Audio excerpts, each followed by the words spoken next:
I'm always angry.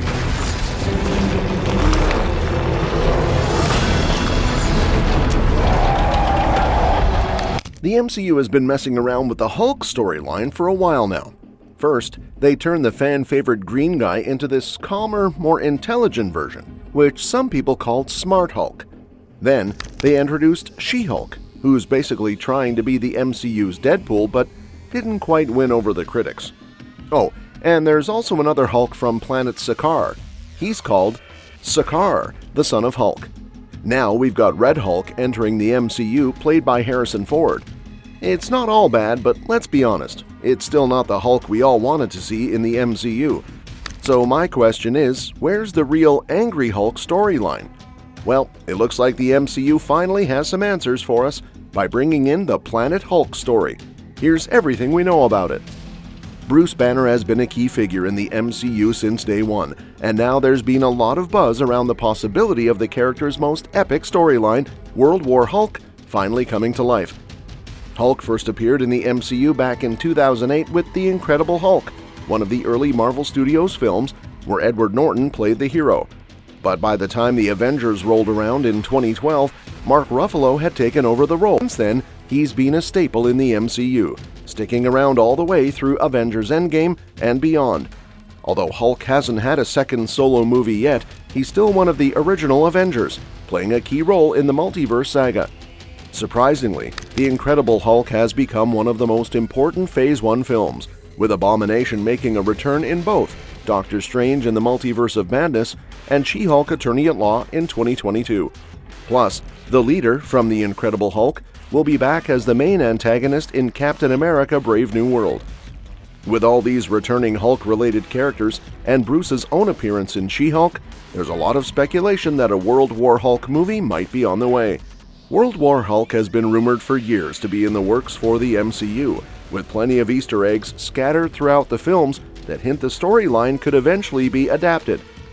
For example, Thor Ragnarok took inspiration from Planet Hulk, the comic that leads into World War Hulk, and Mark Ruffalo has voiced his interest in bringing it to the screen.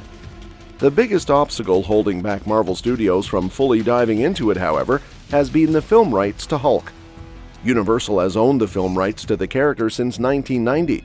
While there's a deal between Universal and Disney that lets the MCU feature Hulk in ensemble movies, it doesn't cover solo films.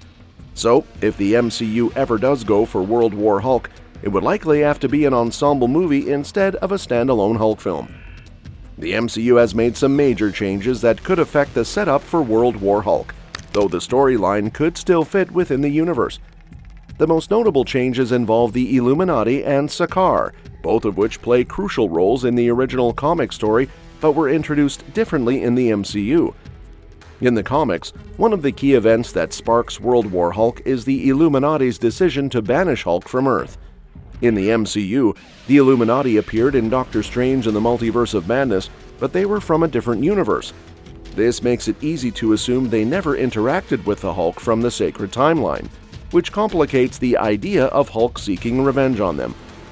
Sakaar, the planet where Hulk is exiled to in Planet Hulk, is also a central part of the story, as it sets the stage for his rage-filled return in World War Hulk.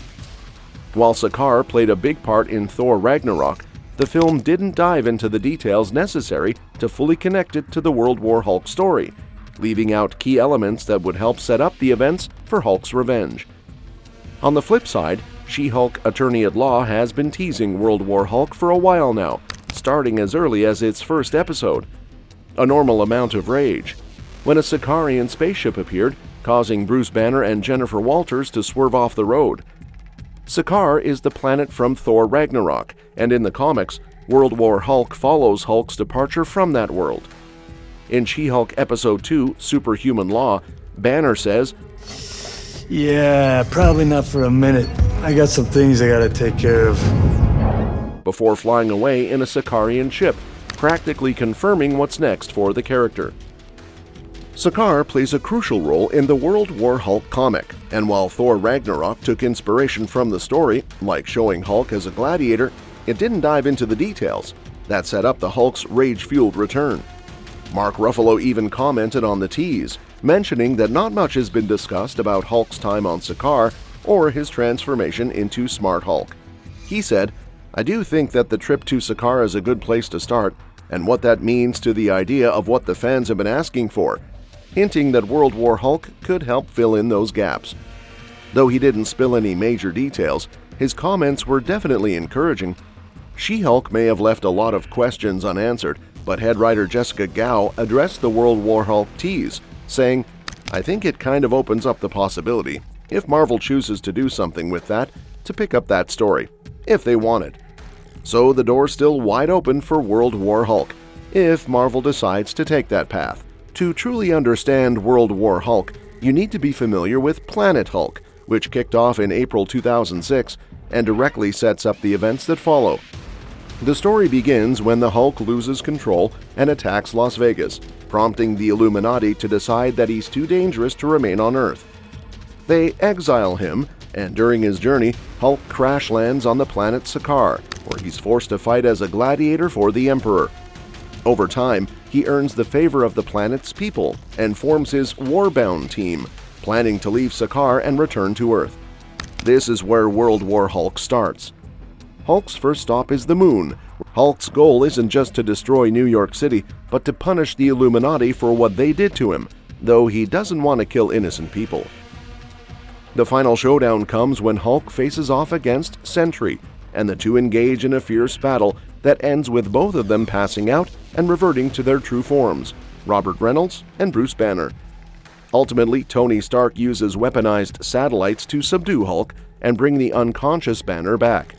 There are some clear spots in the Multiverse Saga timeline where World War Hulk could fit in perfectly if Marvel decides to go that route. One of the key gaps is in MCU Phase 6, particularly between Avengers Doomsday and Secret Wars, where there are currently no movies scheduled. However, the best possible time for World War Hulk might actually be after Avengers Secret Wars, which wraps up the Multiverse Saga. Releasing it during Phase 6 might overshadow the Avengers movies, as World War Hulk is such a massive story in its own right that it could easily become the main focus of multiple MCU projects. The World War Hulk story involves not just the Hulk, but also the Avengers, the Inhumans, and the X-Men. This presents a challenge, as the MCU could risk becoming overcrowded if all these characters are brought together too early. A big part of World War Hulk is the involvement of the mutants, and for the story to hit the right emotional notes, they need to be well established in the MCU by the time the movie rolls around. Since the MCU seems focused on gradually introducing mutants, it's likely that a World War Hulk movie won't be coming for several years, especially considering the timeline of the Multiverse Saga. That's a wrap for today's video. Thanks for watching, and we'll catch you in the next one. Your suggestions for future videos are always welcome in the comments below. Don't forget to like, share, and subscribe to stay updated. And if you want, feel free to drop your thoughts on this video in the comments too.